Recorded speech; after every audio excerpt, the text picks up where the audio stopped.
Media sosial ramai membincangkan lembaga filantropi Aksi Cepat Tanggap atau ACT yang diduga menyelewengkan dana sumbangan dari umat.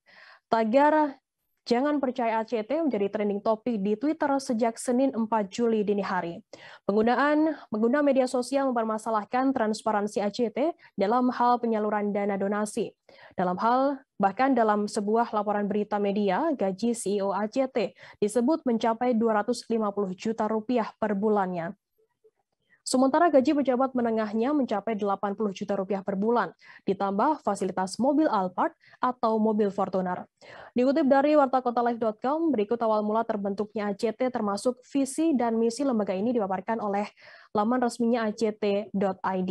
Berdasarkan laman tersebut, ACT resmi diluncurkan pada 21 April 2005 secara hukum sebagai yayasan yang bergerak di bidang sosial dan kemanusiaan.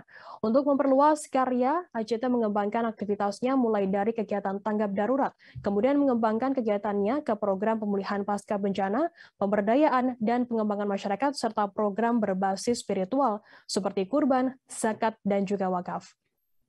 ACT didukung oleh donatur publik dari masyarakat yang memiliki kepedulian tinggi terhadap permasalahan kemanusiaan dan juga partisipasi perusahaan melalui program kemitraan dan corporate social responsibility atau CSR.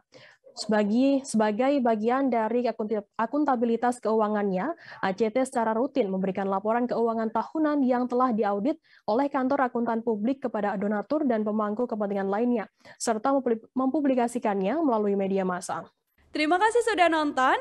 Jangan lupa like, subscribe, dan share ya.